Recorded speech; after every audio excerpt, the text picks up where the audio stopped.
Well, I suppose we'll go ahead and get started. So thank you so much for coming in. I hope that before you leave, you go ahead and sign in. You can grab some swag and stuff before you leave as well. If it's your first time or your third time being here, thank you. If you're here physically or through Zoom, thank you for coming. So we are now in our third of 6 session of our Writing for Change series, and we're joined today by Nancy Flinchbaugh. She is an award-winning author from Springfield. She's written 6 books, and she currently heads the Man's Book Club, which is the Magnificent and Marvelous Book Club, which is based upon her 2 books, Revelation in the Cave and Revelation in the Labyrinth book series. And Nancy writes for peace and building bridges across racial and political divides. In her free time, she enjoys gardening, traveling, community building, and nature. So please welcome Nancy Flinchbaugh.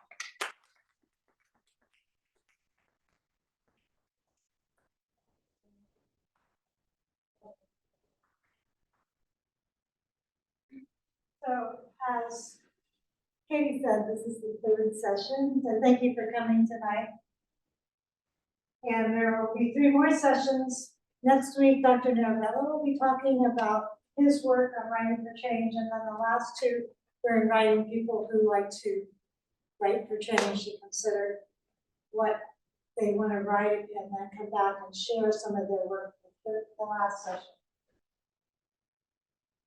And that, as Katie said, I've written 6 books, and tonight I'm going to talk specifically about my work writing for the earth, which is writing for change. When I began my writing career in 2012, I decided that my goal is to scatter spiritual seeds. And I named my author business Spiritual Seedlings. And I kind of used the sunflower as my logo, because the sunflower also scatters seeds that are planted and grow. So I would like to suggest that what I'm doing is planting seeds, which are agents of change in my work. I see my life work as serving God and people. I'm working for peace and justice. For 26 years, I worked for the city of Springfield as a fair housing and mediation coordinator. And I also help coordinate intercultural programming. Now, I'm also very concerned about the earth, and so I'm working for Earth from a Christian contemplative art space.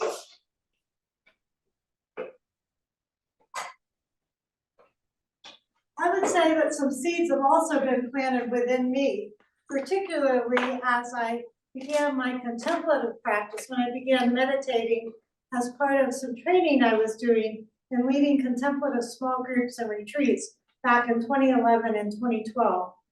I think when you slow down and start to meditate, you connect more with the earth. And as I connected with the earth, I connected also with the earth issues. I was especially inspired by the Pachamama Alliance, which is a group out of Ecuador, the Anchuar people who live in the rainforest. Multinational corporations were encroaching on their rainforest, and they wanted to get out the word. So they paired with some people from the United States to try to evangelize us, to help us realize that we are destroying the climate, destroying the earth. And they have a prophecy that the condor, which is their indigenous symbol of their native peoples, will someday fly with the eagle, that somehow the South and North might work together to save the earth. I also was influenced by a book, Spiritual Ecology, which was edited by a Sufi, but includes teachings from religious traditions, all religious traditions, Christians, Hindu, Native American, Buddhism, and there are people with all of these spiritual traditions which are calling us to care for the earth. They're saying that the earth is crying out to us. These things influenced me greatly during that time. And as those seeds started to grow, I realized that I needed to also incorporate that into my writing.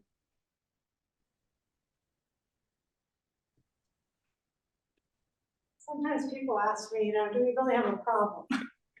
We do have a serious problem with our Earth. Global temperatures have been rising consistently. Last year was the hottest year on record since 1850 when they began to record these things. And you can see the red graph there. The numbers are going up every year.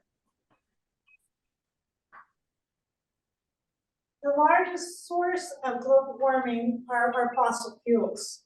And again, you can see our fossil fuel use, which started to accelerate with industrialization, and it now has climbed to a quite terrible level. In fact, we are spewing 152 million tons of carbon into our atmosphere every 24 hours. We're treating our atmosphere like an open sewer. This is a very serious problem. There was a comic strip back in the 70s. Pogo said, "We have met the enemy, and it is us." And that was a funny comic strip 50 years ago, looking at the pollution. We've not only polluted the earth now, we've polluted the air and our atmosphere. Because of the warming climate, we are seeing an increase in both the number and the severity of weather events. So this graph shows you how the numbers keep going up. Extreme temperatures, droughts, fires, mudslides, floods, and storms.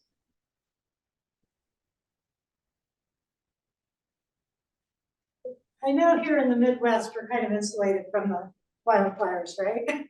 We haven't had one, although we did have Canadian smoke, right? This last year.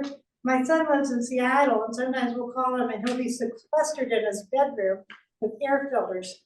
In Seattle, it's become a pretty common thing where they get the smoke from the mountains in Washington, from Canada, or from Oregon.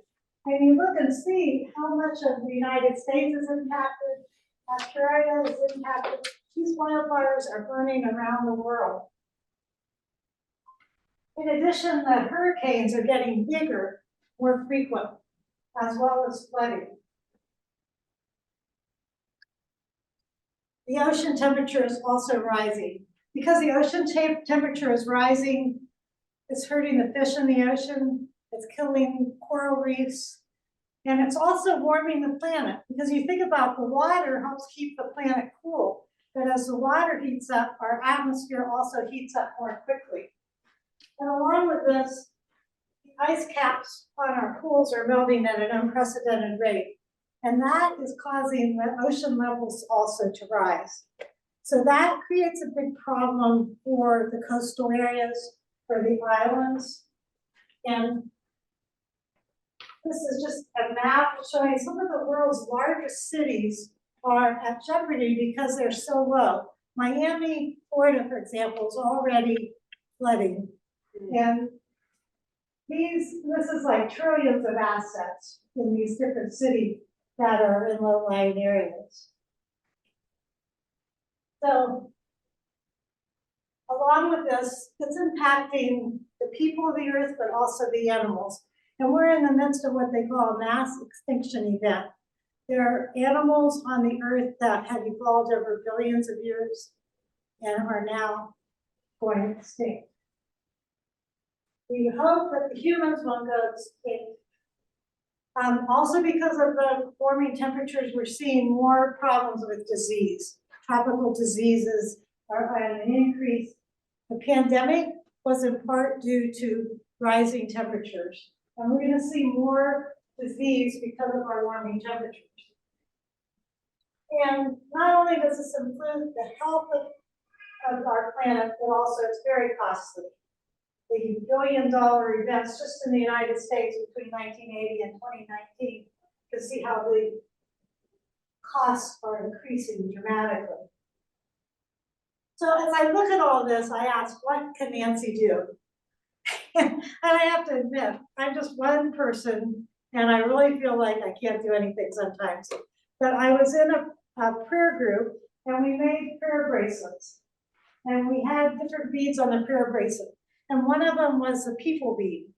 And when we prayed with that people bead, we were supposed to pray for the people of the earth and also to ask God, what can I do to care for the earth? And as I figured that bead each day, like I said, I often thought, Nancy can't do anything, who am I? I'm just one person. But as I prayed, I started to get some answers, and I began to realize there are things that I can do for the earth. One of the things I began to do is to speak for the earth. I'm in a Toastmasters club. My Toastmasters friends are tired. Barbara was there today. I always am talking for the earth in Toastmasters, and I work on developing my speaking ability so I can talk to other people. I also take action. My husband here started a local chapter of Citizens Climate Lobby. So it's been pretty easy for me to join him for the last 10 years. We've been part of this international organization which is working to build bipartisan action to address climate change. And I also decided I could write for the earth. At the time, I had just finished my first book, Revelation in the Cave. So I thought, okay, my next book, I can write for the earth. So I've actually written 5 more books now. And tonight I want to tell you about how all 5 of these books have issues in them connected to the earth. So I've tried really hard to include the earth in my writing career. And I hope that I'm planting some seeds of change.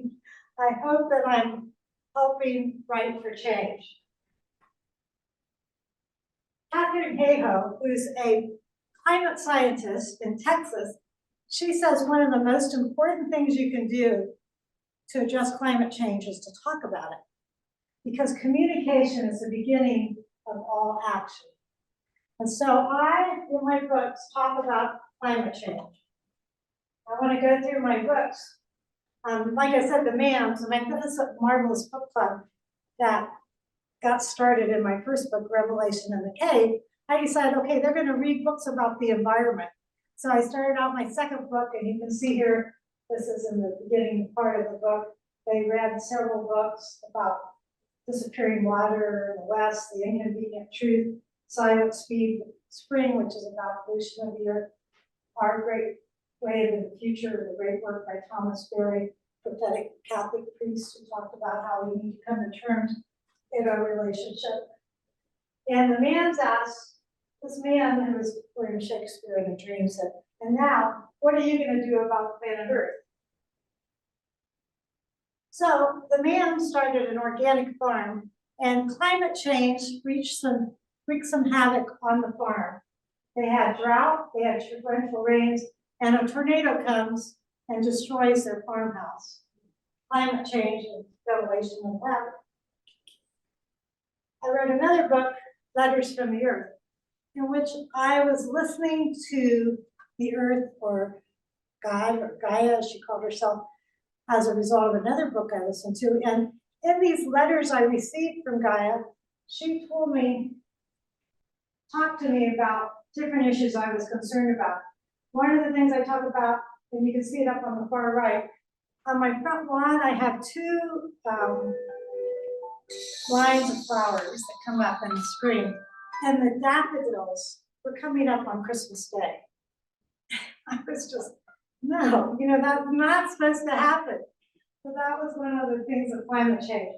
One of my really good friends was dealing with ovarian cancer. And while cancer is not necessarily a result of climate change, it is part of our pollution of the earth. In many ways, the toxins in our atmosphere and in our earth are causing that. So I was dealing with, this is my friend Chris Farley down here, and her husband, and we were on the beach. She passed away several years ago, but when I wrote that book, she was still alive. Also, another thing, Letters from the Earth, algae at Lake Erie. You can see my husband and I up there. I've gone up to Lakeside on Lake Erie since I was a little girl. And one summer we went up there, and the dock area where we would go swimming, you can see down there on the left, is closed. There's a sign saying algal blooms. It creates toxicity in the water, and you can't swim there. And that's, a direct result of climate change. And then the last one here, you can see my feet at the beach. I love to take pictures of sunsets. If you know me, I'm always posting beautiful pictures on Facebook. But there also are some ugly things happening to our Earth, and the pollution in the ocean is one of them. My next book was about contemplative practice. And I think I'm going to tell you in a minute how I also try to focus on solutions to climate change in my book. But as I was starting this book, I got a message from God that said, Nancy, the human species is spiraling out of control.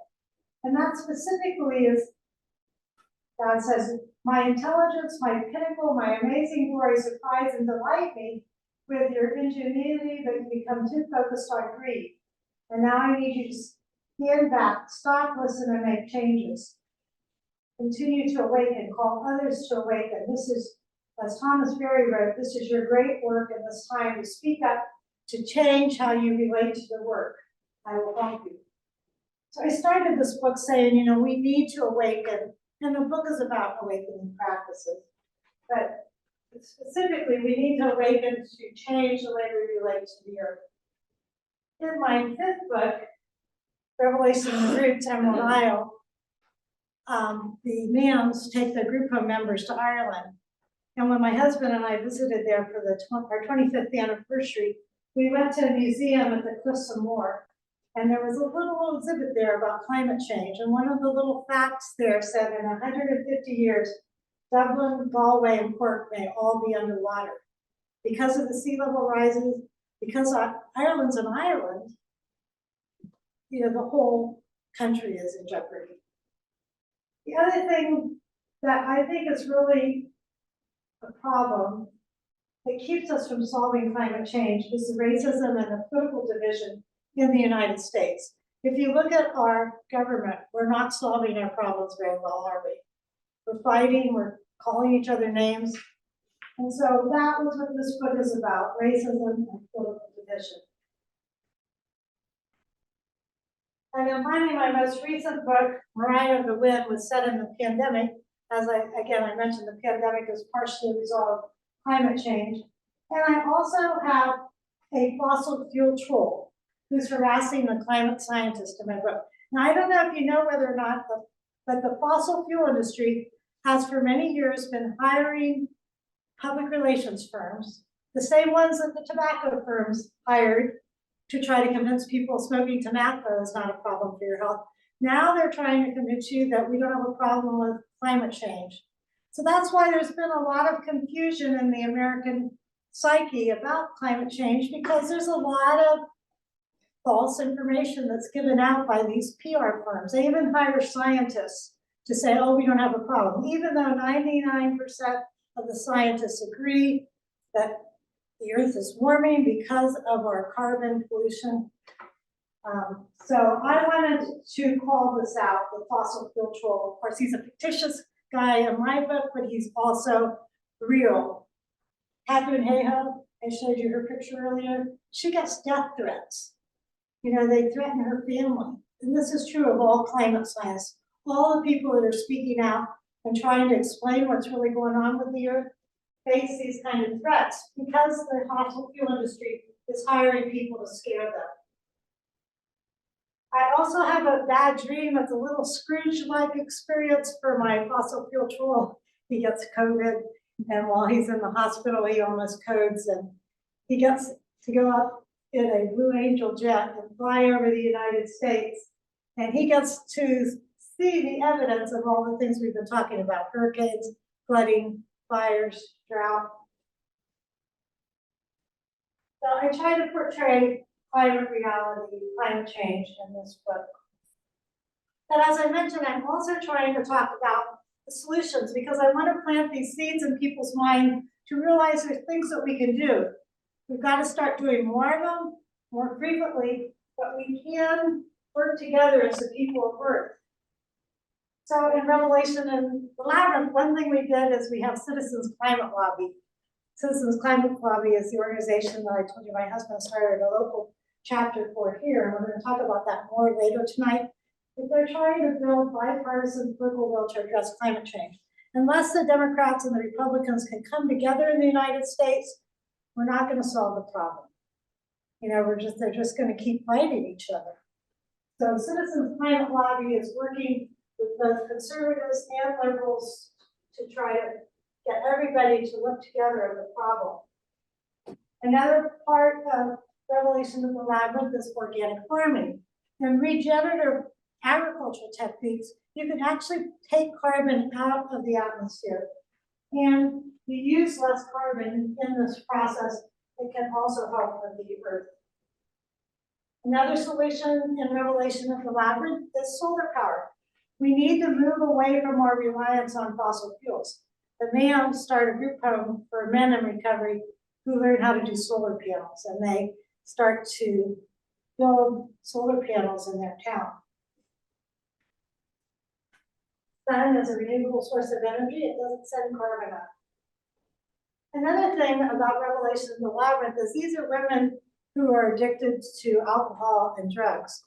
And for all of us, when we're trying to heal, the earth can be a very healing experience. So I also include that as a solution, that their involvement in working on the farm and gardening is helping them become more in tune with the earth and causing them to care for it. And then, as I mentioned before, Thomas Berry, I named my main character Thomasina after Thomas Berry. So I really like Thomas Berry's books. And he says, this is the ecozoic age. That's a term he coined, which means it's the age in which we as people of the earth must come to terms with our relationship with the earth.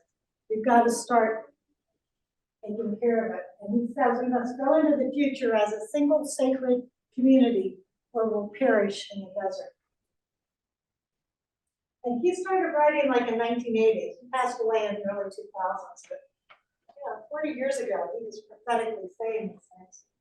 Another solution in Revelation of the Labyrinth is called a triple bottom line business. Have you ever heard of that? Most businesses focus on making money, right? Profit. But a triple bottom line business focuses on making profit, but also respecting the planet and the people, both the people that work for the agency and for the people of the earth. And I wanted to start a triple bottom line business in Springfield. I chickened out a little bit, I have to say, so I wrote about it instead. I wanted to do a wind or solar business. State of Ohio makes it difficult right now to do those kind of things, but another solution, I have a young man who is the grandson of one of the fossil fuel magnates in my book. And he goes to college, studies environmental engineering, and he comes up with a solution. He says that the fossil fuel industry needs to stockpile their fossil fuels and start focusing and investing in alternative energy. There's a lot of money these days to be made in wind and solar. So make wind, solar, hydrogen, alternative energy, save the fossil fuels for later, and not release so much money, so much carbon into the atmosphere. As I mentioned before, some of the characters also joined this climate lobby. In Letters from the Earth, the letters that I got from God said different things. And one of the things they said is, one of the best things that you can do is to support the people that are working, environmentalists who are working and speaking for the earth, like that husband of yours. So ever since that, I've tried to be as supportive as I can of Steve and his work. And this is a recent Zoom meeting of the Miami Valley CCL group. I tried to be involved and be supportive of that. Another thing the earth said is to speak up about climate change, which is why I'm here tonight, which is why I've written these books. And I was at Earth Day Airborne last April. There's a couple of pictures from Airborne. Another thing that God told me was not just to take pictures of the beauty of the earth, but to take pictures of the destruction of the earth. So like I said, I'm trying. I'm not very good at that because I love to take the beautiful pictures, but the suns at the beach, the algae sun. And another solution, which has really helped me so much personally, is that God said, okay, go ahead and speak up about the earth, affirm those working in the environment, but also I want you to live in the moment and to enjoy the life that you have. Savor the food, savor the people, dance, slow down, wake up. And sometimes I think we are in a hospice situation. And if somebody told you you only had 1 year to live, what would you do? You might try to spend your time enjoying. Noreen would eat. Noreen and I like to eat. So you would try to eat all the wonderful food you can find. But that's what I'm trying to do the gift of life is such an amazing thing. I'm trying to enjoy it to the fullest. Some people think I'm too busy, but I'm too busy trying to do all these things. And that's the solution. In my book Awakening, some of the solutions are, first of all, to meditate. Now, this maybe seems like a crazy way to address climate change, but actually the research shows that people that meditate have much clearer thinking. I meditate every morning. Do you meditate? And what happens after you meditate? Focus. You're what? Better focus. What do they do? Better focus. I have my best thinking after I meditate. You know, we have so many thoughts running around in our heads. If we clear out our brain for 20 minutes or half an hour, then there's time for focus, to really focus on what's most important. And so I think to solve climate change, to do anything in my life, that meditation has been invaluable for me. I also teach Lectio Divina with the earth. You know, as a Christian, we believe God's word is written in creation. And so we need to read the word of God, not only in our scripture, but in God's creation. And so you can read God in nature. And sometimes what you read might be the destruction and that God's calling you to take action. But also there's a lot of great messages there. I also teach walking the labyrinth. The labyrinth is an ancient pattern, a spiral that's seen in nature, but it also helps connect you and calm yourself and connect with the earth. When we talked about how connecting with the earth can help. Another solution in awakening is to have a contemplative action group. And we have that group that we started to start a triple bottom line business, and now we're a creation justice group for our church. I want to take a break from my talk now so that we can join the Citizens Climate Lobby. Still got almost 20 minutes. Oh, it's a 7, okay, gotcha. In my 5th book, Revelation and the Roots, one of the solutions to climate change is to listen to the people with whom you disagree. Like I mentioned before, if we're ever going to get across the Democrats and the Republicans working together, we've got to listen to each other across our differences. We have to also find commonalities. I think most of us could agree that we are concerned about future generations. My husband says, you know, we have 2 sons. He said, I feel like I might not be able to solve climate change, but I feel like I owe it to my sons to do everything I can to do something about that. And I think most people are concerned about their children and their grandchildren. And so we got to find those commonalities with people who, in my book, they find commonalities in eating, the food, the music, you know, and then they try to look at other issues. And somehow we need to build the bridges. And so that's what the people in my book are doing, building bridges across political differences. And I hope that's planting a seed that we can do that together. This book is also a love story. It's a love story between the widow and the Irish tour guide and a white Republican woman who's been hooked on opioids and is in recovery, and a black Democrat who was taking drugs and pulled over because he had some in his blood compartment. She stole opioids from the hospital and went to rehab. He had drugs in his blood compartment, went to prison for 5 years. I was trying to show some of the inequity in our criminal justice system, but they found love in my book. And together they're working to build a better world, which I hope we can too, trying to plant those seeds. And then in my last book, Mariah, I wanted to write about the beauty of the earth. And so you can walk with Mariah through the seasons, the beauty of the seasons. She plants gardens. She gets her community together in the greenhouse. They grow flowers and food. I have a good minister friend who says we save what we love. You know, as we fall in love with the earth, we are more concerned about wanting to save it, I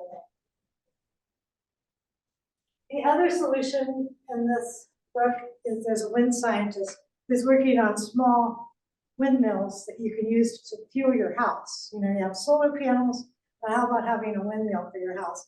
They do exist, but the technology is still fairly expensive. And again, it's alternative energy that won't burn fossil fuels.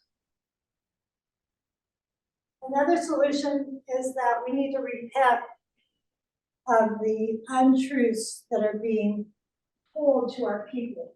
We need to repent about harassing climate scientists and start to tell the truth. And so one of my characters repents and begins to tell the truth. Another thing in Mariah of the Wind, there's a family business with a farm, and they start to incorporate alternative energy and regenerative and organic techniques. Another part of Mariah has a background of Native Americans in her family, and it was kind of hidden for a long time. They tried to hide that, and they started to bring it out into the open and to honor the Native Americans' traditions. So the Native American tradition is one that says to consider 7 generations whenever you make a decision about the earth. So I wanted to bring that up and honor the Native Americans who were originally on this land.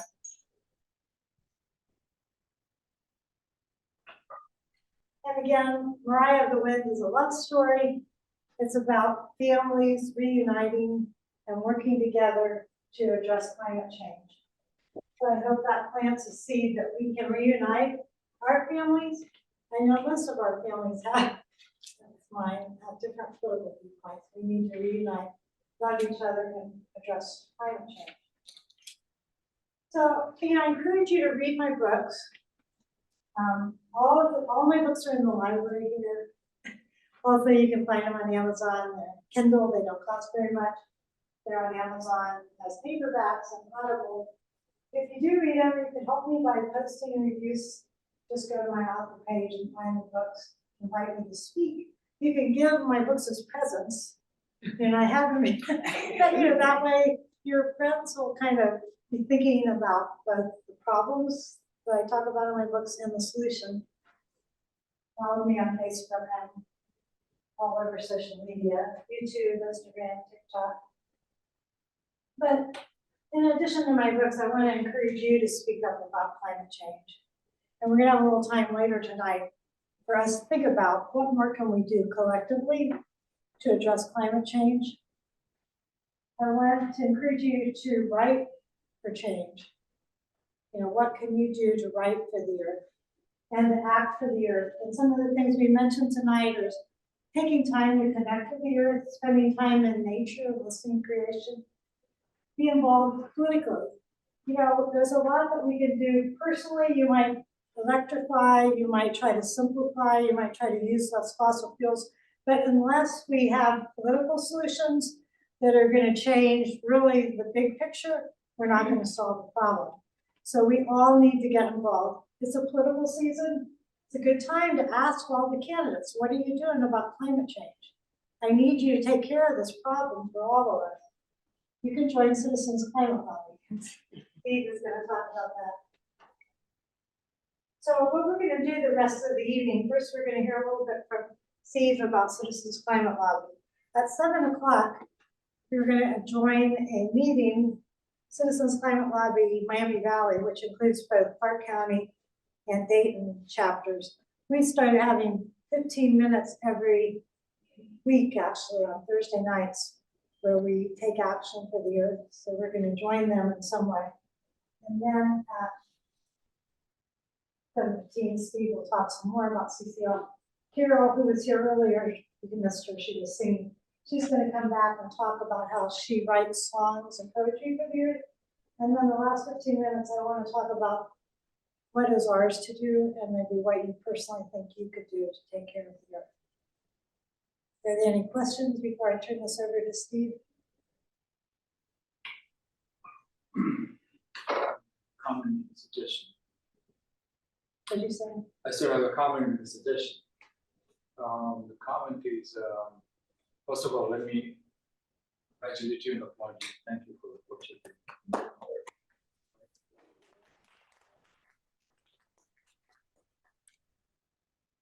agree with your position very much, and you have taken to communicate and pay attention. It's very encouraging.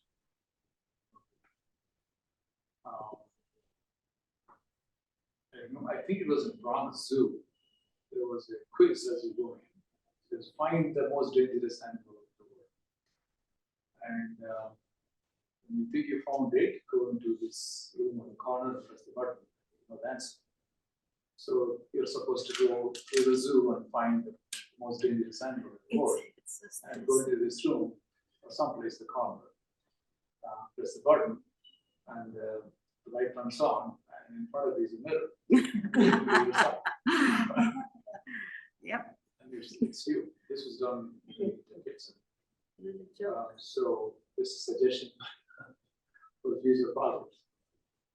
In terms of the suggestion, perhaps, we are in a similar type of process in our writing for change. Sense, how do we get people's attention and change? So one of the struggles we have is common. If people don't see it coming, I think it's going to happen to somebody else someday, something else. Not me, not now, not here. So how do we get them from the mentality of not me, somebody else, not now, not my problem, to it's my problem, it's going to happen to me. It's going to be happening right here. How do we compress the timeline? So how do we telescope? Just shooting how do we telescope things? Time horizon of one's own life or even the Earth's timeline. I think that's our challenge. How do we compress that seed time? Yeah, so we have to tell the story, right? We have to make it more real to them. I mean, I think it's hard to watch the news without realizing that it's becoming very real to many people. When we had the huge hurricane in New Orleans, I think if you were living in New Orleans at that time and you survived, you were aware we've got a big problem here. If you live, I remember I talked to a woman on the phone that lives in Santa Rosa, California, because she created the labyrinth that we use at our church, which she designed. I just happened to be talking to her to get permission to put her labyrinth on her book. They had just had big fires there in Santa Rosa. She said, my community will never be the same. She said, it will never be the same. When you've had your everyday life disrupted in that way, but you're right, so we had a meeting last night with my church on climate grief, and we were listening to somebody on NPR. And somebody said that we don't really feel it here in the Midwest, it's not real. So how do we? I don't know. I think we need ground level education, grassroots education, like most of us are trying to do.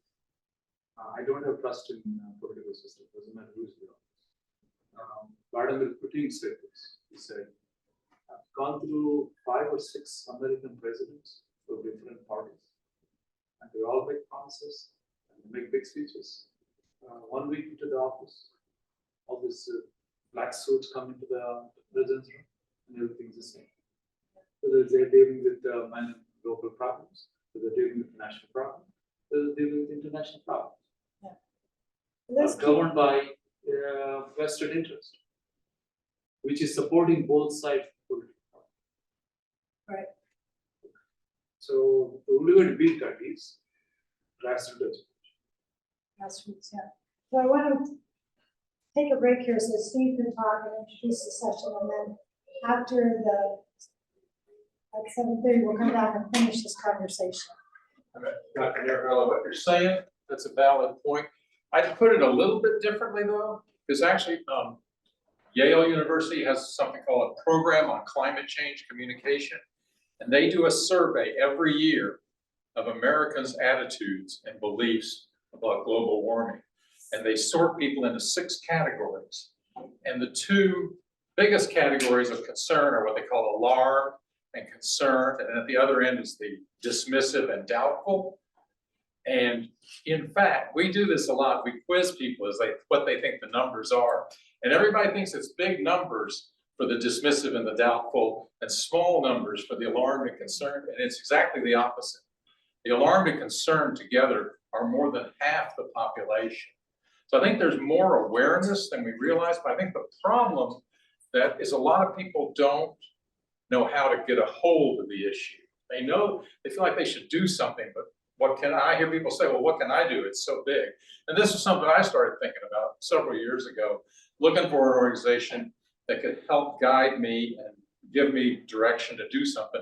And there were 2 things I really wanted in any organization I joined. One was that it would be solution focused, and the other was that it would give me specific things to do other than like giving money and going to lectures. Not that there's a place for those things, but I wanted to do specific tasks. And the best organization I found for that was Citizens Climate Lobby, because they do focus on solutions. I mean, we talk about the problem, but not so much about the problem, because a lot of groups that talk about this issue, they talk about all these terrible things are going to happen, all these things are going to happen to us, and it's going to be so bad. And there's certainly empirical evidence that supports that, but we're trying to point people toward there's a better future possible if we work towards certain specific things. And then Citizens Climate Lobby gives us as members training on how to be effective in advocating for climate solutions, how to build positive relations with policymakers and with influencers, how to gather together and support each other. And we give each other specific action steps to take. We have it's largely volunteer driven. CCL works through local chapters like the one we have here in Springfield, where we're all just volunteers. We get together a couple of times a month to do what we can. But there is a national staff that helps to define our strategy, identifies things that will be effective that we can advocate for. And so we tap into that, and like they send out an email every week to those of us who are members, and in every email there'll be like a quick action you can take that you do in like 2 minutes, and then there's something that you can do that takes maybe a little longer. And so we got the idea from another group that meets, and what we do is we meet every Thursday at this time, 7 o'clock, and we meet for 15 minutes. And that's it. And we do 1 or 2 of the quick actions. We say hello to each other, and that's it. So that every week we're doing something on the climate crisis. So we've got how are we going to do this, Katie, as far as the Zoom call?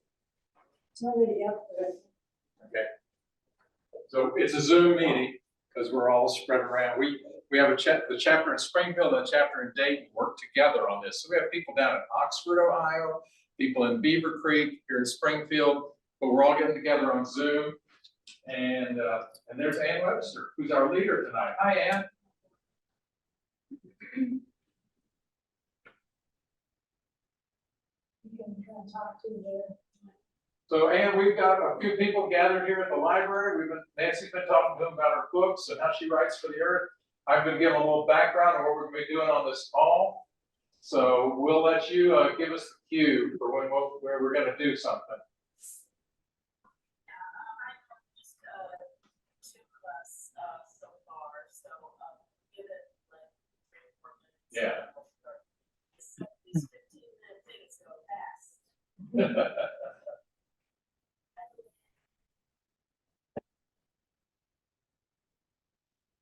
Hi, Luann. These are members of either the Dayton or the Clark County. And we also have some people from Oxford, Ohio. So Ann Webster, who's leading tonight, lives in Oxford. And until this last year, we had Warren Davidson as our representative, and Oxford was connected. Now we're with Mike Turner. So the Oxford people are still with Warren Davidson. So as they shift the political districts, it makes it a little challenging. But what we're doing is working with the Dayton group now, and we're actually having our meetings with them because we both have Mike Turner now.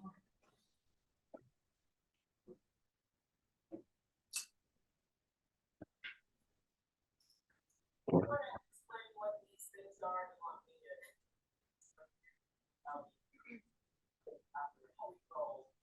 I've given them a little background. You go ahead if I need to fill it. And we'll have some time after the meeting. We might jump off the meeting a little early. I just want to show them how the actions work. Yeah, sure. Great, yeah, so there's, I have a feeling that everybody's worn out. That's their excitement.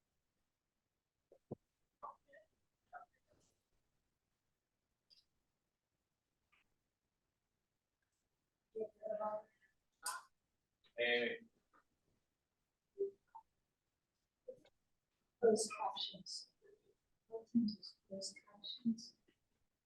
Unfortunately, the sound isn't carrying through the projectors. So No, we can hear you when you're up close. Well, we normally you're not trying to listen from a long distance when you have your laptop right in front of you and you can hear You can things. put the laptop on this table. Hmm? You can see on the screen. So you can hear better. It's an option. We just move our chairs. Yeah, you don't hear, I would suggest moving that. We just move So up. You're better. We all have rolling chairs. probably. Which, let's just say. Put it over here. So I won't be able to.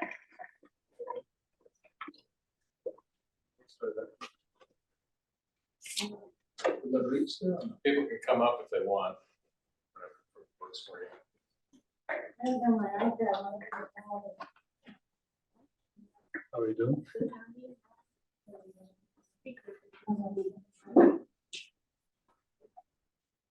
So fire when you're ready, Ann.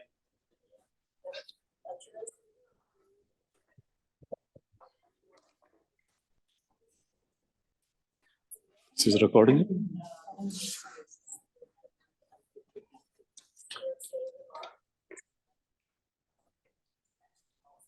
So, what we're going to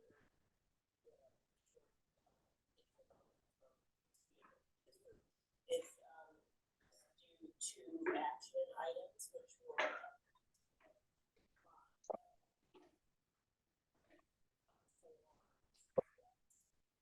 so there are two. The first one is energy, to write letters in support of the energy. This is a bill that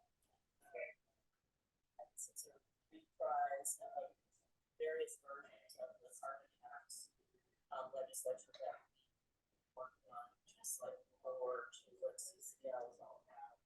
So you see that highlights of the bill are that it would charge corporations for their carbon emissions. The fees that are generated from these charges will go down.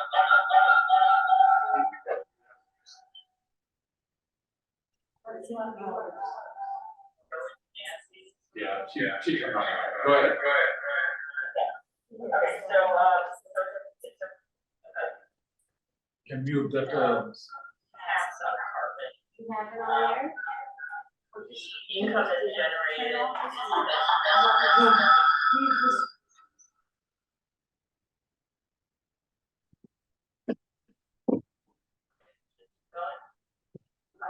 Hold on, so Nancy and Steve, one of your devices needs to both. Yeah, we're. That sounds we're good. logging one out. You got it. Thank you. So one more time, the Energy Innovation Act is what we're trying to, get support for. It's a carbon scheme, piece of legislation. It's right in line with what CSCL has been trying to do for years. So there's a fee for the, use of fossil fuels by corporations. The money that's generated goes back to the American people. And, there are also taxes on imported goods from, foreign countries, because of their carbon footprint.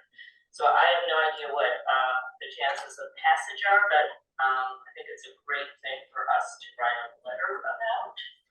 And we'll have another action, but then I'm gonna just, let Steve introduce your group, as well, and then we can write our letters.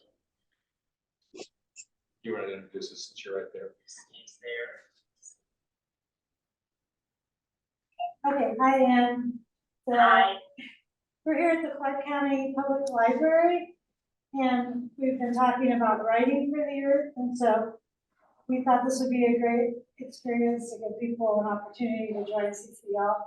But the people that are here, we have Sabrina Jeffrey, Dr. Naravella, Now, Maureen Castle, Silka Jesse, Layla.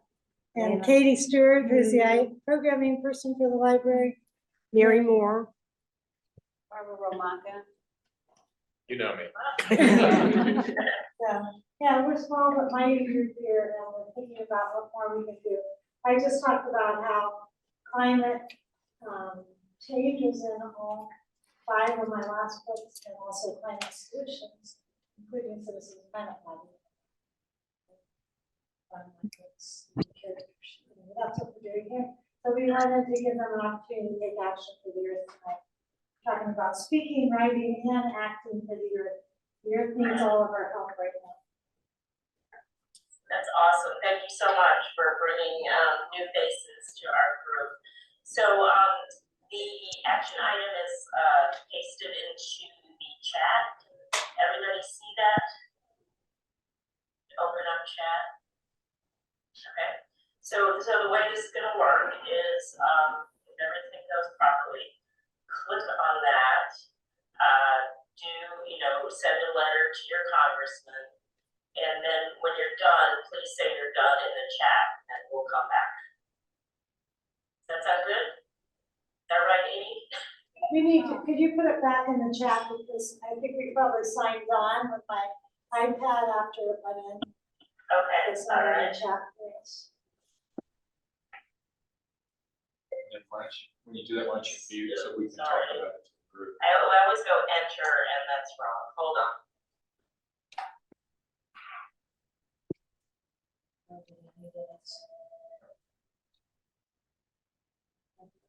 So she sends us a link. This takes us to the Citizens Climate Lobby website where they have a page for taking actions.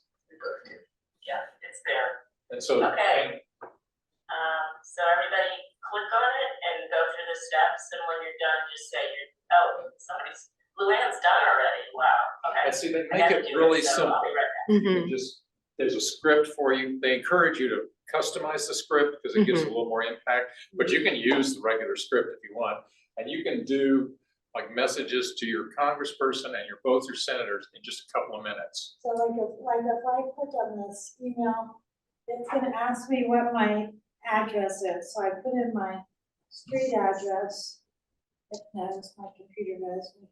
Yeah, see, I've done this so much, I just click it and it says, "Hi, Steve," and say, "Not Steve," you can click, but it's me, so I So just. it also knows my whole name what's the here. meeting ID? What? Meeting ID for the Zoom.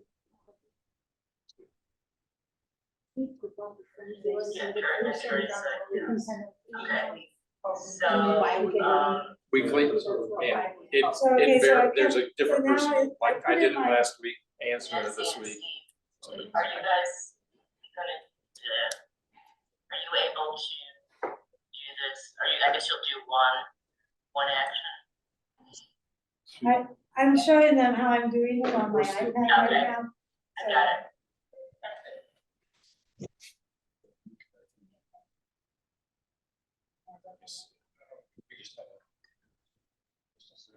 You can't go on the meeting now. You send the link to the page though?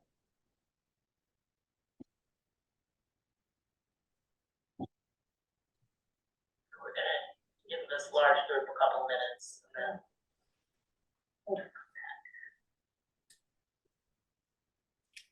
When you write letters like this, you're on the same device and everybody says it doesn't come. There's all of the different. Everybody, we can If you email. want to do a these, right? message, go to citizensclimatelobby.org and then click on the take action at the tab at the top.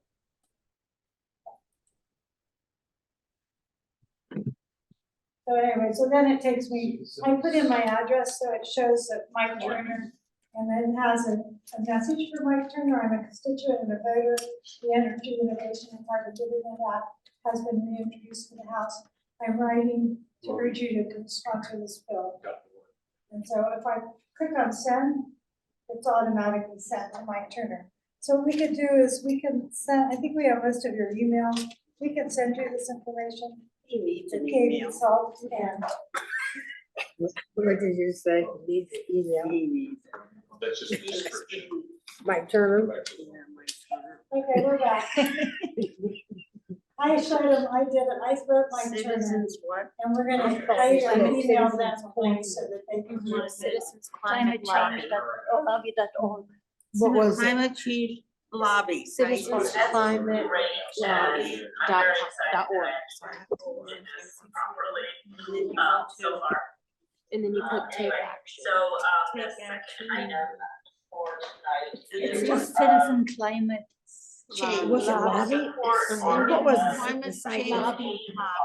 No. He's gonna change. write it up there for us. Yes, He's gonna- every 5 years. Climate lobby. Go in. It's like It'll probably billions of pop up. dollars for farmers, and Take there is action some and then question action. about.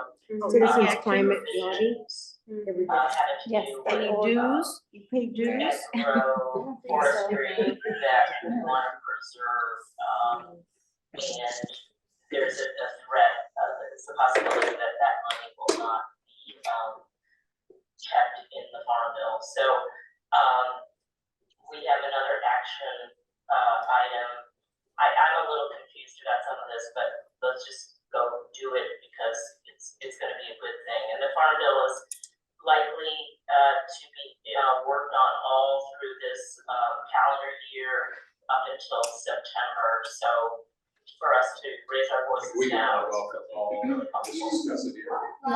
So, if you look in the Did you chat, get it? there's it says, this is the next action. And that is what you need to click on right now. Do you wanna, let us speak? Yeah, just let them know we're gonna drop off. What's the second one? So you would go to this website and then there's We're gonna leave and. on the tabs at the top, you click on take All right, guys, action. thank you so much. Then you get a menu and there'd be Guys, current real actions. fast. And there would be 3 actions shown. You can And just one of email one of me the top both of ones. those links, I'll make sure that Just everybody here gets them, okay? Okay, yeah, I'll do that. Okay, right here. Yeah. My turn. You know, it's interesting that what the second action was about the farm bill. And they're trying to take money out of the farm bill that's gonna help protect our forests. And I have a friend we visited up in Montana last summer, who used to be the head of the Kootenai National Forest up in Montana. And he said it was so frustrating to be in charge of a national forest because Congress doesn't give enough money for them to take care of the forests.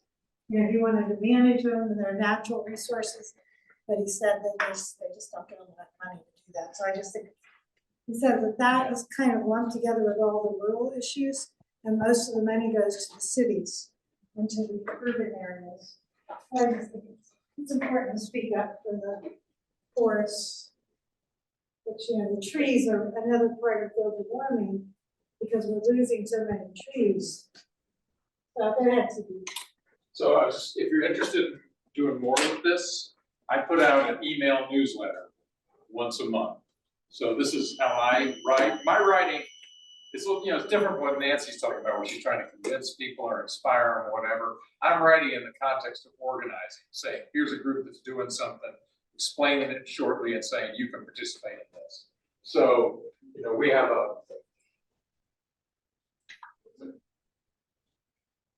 this is just a copy of the February newsletter, one that just went out.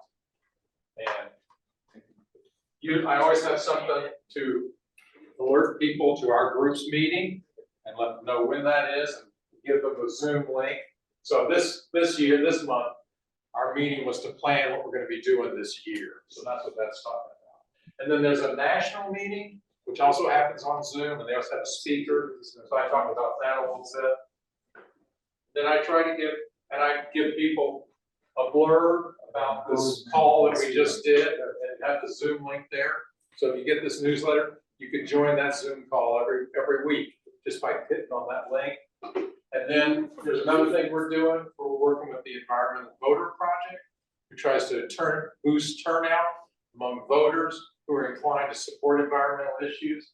And there's an ongoing weekly thing to do phone banking with them and other things.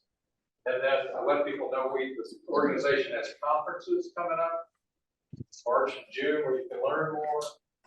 And I also like to include things where people can get training and education in every newsletter. So I just mentioned this thing where if you're interested in writing letters to the editor or op-ed columns about the subject, they have people to train you and how to be effective in doing that.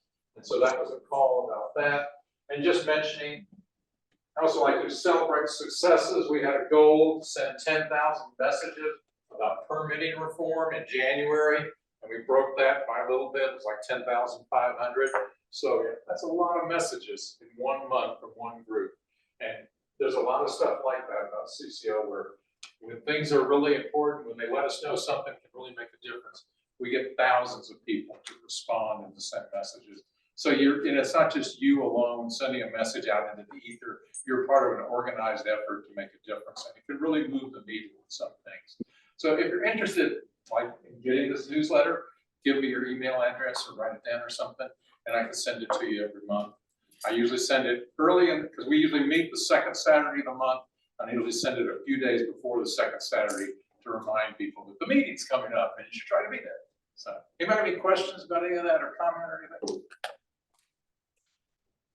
Yes, ma'am. Can I just take action when I feel like it? You can. I don't,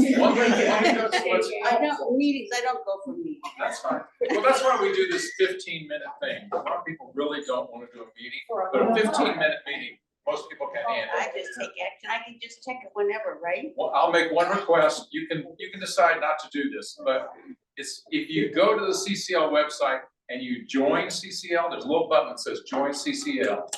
And the advantage of that is they would add you to our chapter, and then we would get credit for your actions because they track all the actions that we take. But if you're not a member of CCL, it doesn't really track the same way. So that's, it's up to you whether you But want you to. can still just join and then. And what happens when you join is you'll get that weekly email. It comes out every Wednesday afternoon. And you can open it, look at it. You can just open it, close it if you want to. It helps to open it because if more people open it, it doesn't get classified as spam. But that's all you get. Maybe occasionally you get a special message, but that's basically it. You get the weekly email, and then if you want my newsletter, you can ask me for it. If you don't, that's okay too. So we always tell people do as much or as little as you can. Plug into what. I just want to send letters. Yes. Do what the other thing we say is do what lights you up. Some people, like I love the sound of my own voice, so I'll go and talk to people about this. And I like to write, so I'll do my newsletter and I'll write letters to people. I hate to table where I'm out there in, doing a festival and stuff, being approached by all kinds of different people. I do it sometimes to push myself a little, but that's not something that really lights me up. So we encourage people, find the thing that you really feel fulfilled doing and do that. So I just put the website up. So you can click on the little green button to join. I think Dr. Narabella clicked on take action. Yes, And I you can got start taking I action. got a response, thank you for your taking action. Right. You got the email address. You make it very easy to take action. Yeah. And that's why we started doing it every week so that we can make sure we're doing all the things. CCL. So we're gonna take a break down with Carol. Yeah. Carol came back to talk a little bit about her work to write for the earth in a different way. Dr. Narabella said, we've got to figure out how we're gonna reach the people. Is it through our books? Is it through music or poetry? So Carol's got another approach. Let's listen to what Carol has to say. Well, okay, so, I got a degree in creative writing from Antioch University. And I wrote a book called The Disinterment. And it has nothing to do with any kind of environmental. It was just a book that I had to write for my master's degree. But before then, I wrote a book for my daughter because we moved into the city. We couldn't see the stars. I'm like, where are the stars? And it was so, the light pollution is mainly what was going on. And that's another kind of pollution that it disturbs a lot of animals and bugs. Who cares about the bugs? But bugs need to find each other. Lightning bugs in particular. Yeah, so that they can, and a lot of times they'll locate each other. Like for instance, lightning bugs need dark so they can see each other's bioluminescence flashing so that they can find each other and mate. And things like that where, there are no lightning bugs in the city because it's too dark. I mean, too light, too many lights. Okay. So light pollution was the reason that I wrote this because we couldn't see any stars in San Antonio where we were living. So we did go out in the country and I'm like, oh, look, there it is. There's the stars I was talking about. So I wrote her a little book. And it was I wrote it on a, one of those big pieces of paper, and I drew some rudimentary drawings. And then she grew up, and she goes, Mom, what about that little book that you wrote me about the stars? And where is that? And so she wanted to see it because she wanted to illustrate it for me, and she did. She illustrated it for me. And then she's deaf, completely deaf. And so if you look at this, some of these, it looks very much like a little deaf girl so she kind of took on in her pictures. So it goes like this. Sorry. When I was little, just 3 feet high, I would lie in the grass and stare at the sky. My mother would beckon, "Stargazer, come to bed," but I wanted to lie there and look up instead. I watched the stars coming out for the night. The Big Dipper was always my favorite sight. She is. I forgot. When you read a picture book, you're supposed to show the pictures. The North Star was always in the same exact place. The Big Dipper went round it up there in space. So there's she is. Some nights I'd be lucky to see a falling star. I wish I could grab it, but it would fall away too far. This is easier. Then I grew up and went to college and left my parents' home. I traveled to see Venice, then to Paris and to Rome. And she made these beautiful drawings in Venice, in Paris, and Rome. And if you look, there's nice clear skies. And then I moved to the city among the buildings and scrapers. I could not see the sky through the lights and pollution vapors. So if you look at her, she really depicted the pollution quite well. And then it was so hard to see where the Dipper could be. I would look toward the north, but it was not there to see. So I went out to the countryside where no buildings stood at all. I walked up on a hill and sat in the grasses, green and tall. We had a red pickup truck at the time, so she depicted that. I looked up in the sky to the north and above me, and just like I had hoped, the Dipper was there to see. The stars sparkled brightly with a sliver of moon, and they could also see Mercury, Saturn, Mars, and Neptune. See how that rhymed? It's really important to rhyme when you're doing something for a child. This is a child's poem. Then I asked a friend to join me, and we went out together with our telescopes and picnics in clear summer weather. We have formed our own club, and we meet after sunset. We've been counting the stars, have not counted them all yet. We found out the stars on the heavens, although wondrous sights, can't be seen through pollution and the bright city lights. And this is my favorite page because this is where the point was supposed to be. So she depicted it quite well. And although I'm saying this, her depiction is so wonderful. I think it's very important to write these kinds of stories for children because they're the ones who will inherit this earth. And as you can see, the bright light pollution, and you can't see anything until right here. So she made it so that you can only see the stars until once you get out in the country.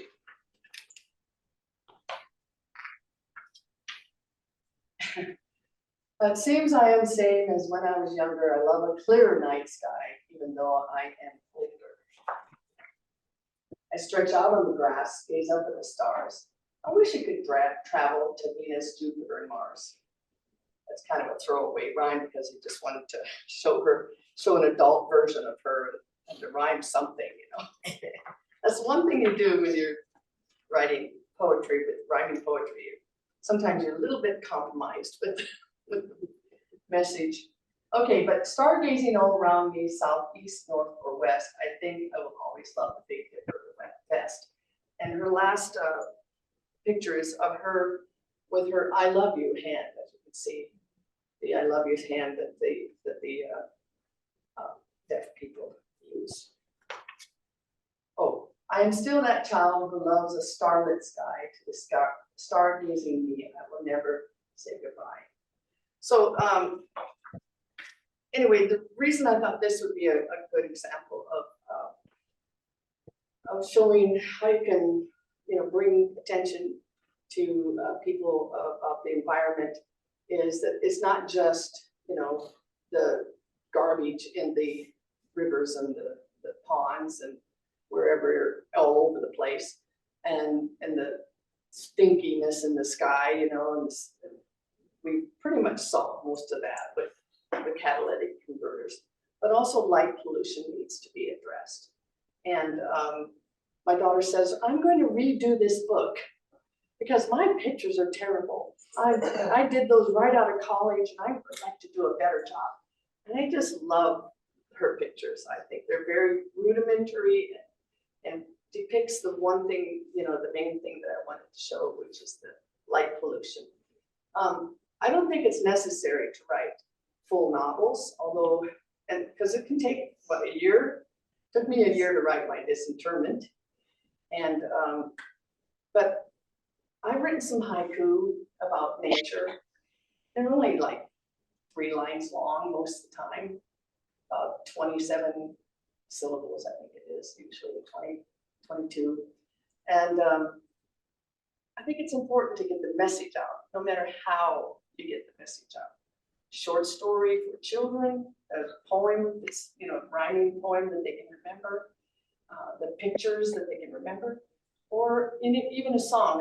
Last time, January, I sang a couple of my songs that I wrote, and that addressed the idea that there are things that we're missing out on because of all the, you know, paving over everything and mowing down everything and planting soybeans and corn. Although we need soybeans and corn, I'm sure, but you know, where are the wildflowers and what's going to happen with the pollinators?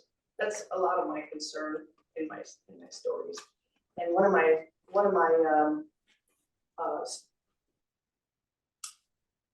songs that I wrote was July Rain, and that has to do with the mishandling of mainly the Black Hills and some of the hilly areas where people live, and they don't get rid of the underbrush that's dry, and then there's horrible conflagrations, you know, fires, and not only people get their homes get destroyed and people die, but also nature takes a hit in a big way.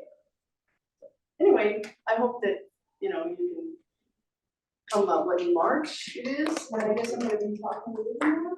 Yeah. Okay. How we can write poetry from here. Yeah, Write for poetry. I have a little project. All right. And Carol? Thank you very much. Carol? Oh, no, you can go on Amazon and order them. What's the name of it? It's That's Stargazer. the Stargazer. And that's why I passed out my, because I didn't have Oh, it. is it? Okay, and I've got your card. Yeah, you just go on Amazon and put in my name and put Stargazer if you want to get a copy of this. Or you can contact me and I can, I can bring you one, because I think I have a box at home with a few of them. And there are 2 of them here in this library to check out. Oh, thank you very much, thank you. They talk about, LED lights are boosted as for their energy saving properties, but they also help to address light pollution. Because LED lights are directional. You have to put several little sticks in it to make a full LED light. So you make it for the home. They make it to go all the way around, but you can make an LED light I know the city of Ann Arbor, Michigan, put LED lights in all their street lights, and the light just goes, they like it because the light just goes down on the street, which is where they want it. And so it cut down on the light pollution. That saves on energy also because you're not putting light up where you don't need it. So that's just something to keep in mind. Yeah, and just listening to her read that simple book, it really touched my heart, in a way that I, it's kind of drawn in carefully here. So there are a lot of different ways. So let's look at these questions. What is ours to do? And I'm gonna ask what each of you are gonna do. But what more can we do? And Dr. Nira was starting to talk about this before we gave the time to Steve. You were saying that were you talking about the politics? Well, there is concern about pushing the political classes to accomplish our goals. That's based on my own experience with the project I'm involved in, the reduction of salt and water. It's actually destroying our oceans, and everybody knows that. Just like you said about the how many people know and agree and how many don't, and how misinformation is spread by 2% or 98% people disagree. Same things happening in health preventive health also, because big industry drives. So my experience with dealing with politicians goes to reaching all the way to the president of the United States, governor, senators, congressmen, local and state, over and over. And I nearly always got the same answer. I agree with you. I will follow, but I don't have the votes to pass. So you get frustrated, very frustrated. So I ask the question, what do you mean I don't have the votes to pass the legislation? And what that means is that we are in a democratic process. Everybody wants to get elected or re-elected. That's the motive. And who's the driver of the election? Whoever gets the most money. You can look at all this advertisement. So candidate raise more money, so it's like we raise less money. So no person who's running for election, with the exception of those, is willing to step on the toes of people who feed his election campaign. That is a fundamental flaw in approaching the political process. So I think some people say we don't have a democracy anymore because the people that are running our government are the industries, right? So they're paying the politicians to do things, and in your case, they're paying for the pharmaceutical companies to rather than for preventive medicine, because there's money in pharmaceuticals, right? So they're gonna do what the pharmaceuticals, because the pharmaceuticals are giving the money to their campaigns, right? Which is the same thing with the fossil fuel industry. Exactly. They're giving money to both political parties Both sides. to try to keep things from changing away from fossil fuels. So this is a serious problem. I don't know, some people call it greed. Whatever call it. So you bang your head against the same wall, it's not going to help. So for example, this weekend an op-ed column came published in Washington Post, very prestigious newspaper. And it's not the first time they wrote. And they said the most important health problem countries facing, high blood pressure, affecting not just number of people in this country and the world. We're spending 1% or less of our healthcare dollars on prevention or diagnosis or management. And this is because the healthcare industry, the corporate saying this is caused by the healthcare industry. And I agree with you 100%. So we are spending money where we have an opportunity to get real. So all these big companies, even IT companies, the heads are on both sides. They don't know who's going to win, They pay both sides. Big money. So I think if next time comes to action, I'm in the meeting, I'll tell them, you're buying the head is wrong. You need to figure out some other strategy. We're not going to get into legislation. First, other thing is nobody's going to legislate what you need. Nobody's going to legislate how many likes. Even if they do, it won't do it. It has to be your own consciousness of the environment, your own consciousness of your own body. I think you need to focus. And what you're doing is great. And what she did, phenomenal. So these are kinds of things we need to do. And figure out a way to spread the message at the ground level. Whether the legislation comes or not, you're watching what you're eating. The legislation comes or not, you're watching what's around you. So the people who go plant trees, there's nobody legislating to tell them to do that. So getting the word out on the grassroots level, what are some ways that we can do that together? What would you recommend? More of us need to learn communication. More communication. How do people hear things these days? You know, that's a challenge. You know, books, you know, the way, you know, our generations used to hear things by reading books. But a lot of people aren't reading books as much anymore. What does the library tell you? How do you communicate with people these days? Facebook, There's what? social media, social media, Social media. Facebook, website. Teenagers, TikTok, TikTok. where do you make that all that on? And word of mouth. Maria works at the high school, so the high school students communicate with them TikTok. That's all they do. That's a terrible idea. And do you think like on TikTok, are there meaningful things? Like can we communicate about the climate on TikTok in a meaningful way? I know. Can Because we? Like Kim? Yes. TikTok is, Based upon. You can Right. You can communicate in a meaningful way on a lot of platforms. If you're trying to get to the 60 and 70-year-olds, maybe Facebook or maybe written word. If you're trying to get to the teenagers, TikTok. you know how Travis Kelce got connected with Travis? Travis Kelce. Did you put up a TikTok? Yeah, how Saying you you know wanted that? to. Because there's no way Travis Kelce or somebody like ever would catch attention of somebody like that. There's no way, right? So social media, see, just Instagram, we believed over how we could not connect with her, even though we spent a lot of money to go to a concert, hoping to meet her and share a bracelet, couldn't connect. Took 4 months for somebody tells you can't notice it on Instagram. Is that how you met Taylor Swift? Okay, so I'll tell you my own story. So I don't know how many of you watched Super Bowls. So I put a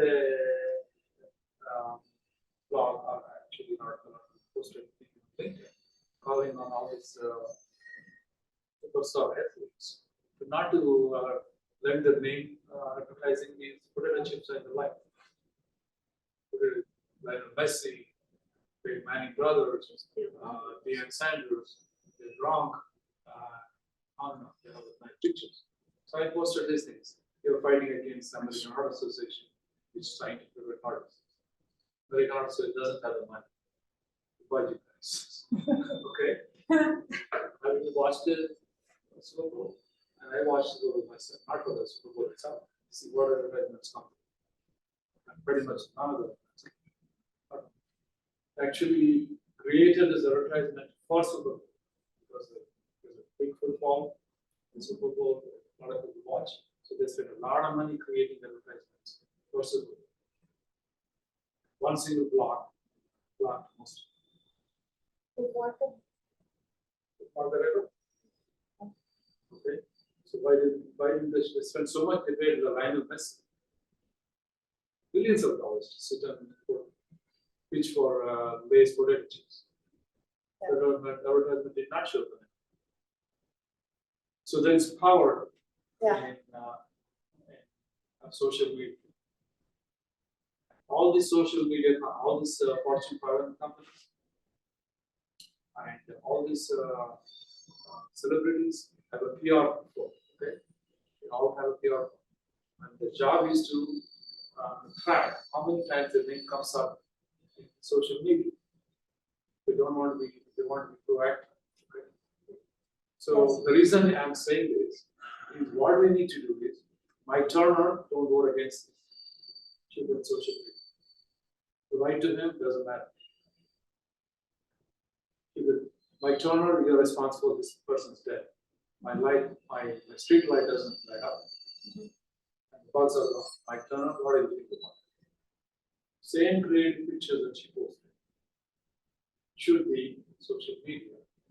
Direct attention to those pictures. So when I put the blogs in, like the one that I said, I put hashtag in it, right? Hashtag all these names. Hashtag American Art Association. Hashtag, when you see hashtag, that means you catch somebody's attention. Yeah, so there's definitely ways to work with social media, and I'm trying to learn some of that. But we only have 5 minutes left, so what I want to do is go around and ask if everybody could just say one thing that they might do to take action for the earth. And next week, we're going to be talking about taking action for heart health, right? Yes. So we'll Next focus on week. that. In 2 It's weeks. next week, the 22nd. So Sabrina, can we just start back here? What's one thing, or maybe you're already doing it, but what's one thing you can do for the earth? Learn about. What about you, Mary? Good. I'm a letter writer, okay, so probably write a letter, you know. Just prioritizing recycling. I think a lot of people maybe don't keep that in the forefront of their mind with everything that they do. So I think that's something that I could probably do better. Similar, I mean, I do recycle, but I'm sure I could do better with that as well. Yeah, I wash my plastics before I throw them out. Yeah, but I'm gonna write that Mike Turner. I like to recycle, repurpose, and writing letters, since it's so easy. And garden down for flowers, and I always recycle. Yeah, I think I agree with all this. I think that we can do, nobody needs to tell us recycle, reuse. Be aware that we are consuming the resources, not going to last forever. So that's. See, if it was me, I would have turned off all these lights and just let the view. I'm very conscious about that. Coming over the lights outside. My You were husband's really mentioning conscious about So it. these lights. What about you, Sabrina? Yeah, I'm the scold in our household about leaving lights on. I get in trouble. So I know you're already doing it, but you want to say one thing that you're doing. I just keep doing the CCL stuff. Well, you know, I had some people who told me as an author, what I need to do is to become an influencer. You know, and I think that's a little bit about what Dr. Nervat was talking about on social media. The influencers do develop a following. And I tried a little bit and then I decided it was too much for me, but I think that's one thing I could try to do more of, to try to get people to start listening to me and, you know, on TikTok specifically. So I might try that some more. There was somebody in the chat who did say to write letters, so. Okay, great. What did they say? They write letters? Write letters in the chat. Well, thank you all for joining us tonight. And I do appreciate you come back next week because Dr. Nervat will be speaking on writing for change and writing for heart health. Thank you, Steve, for your participation. Thank you, Katie, for being the first. Thank you all very much. Nancy. Discuss what you're doing. Have you ever heard, you know George See where Carlin, this right? can work. What?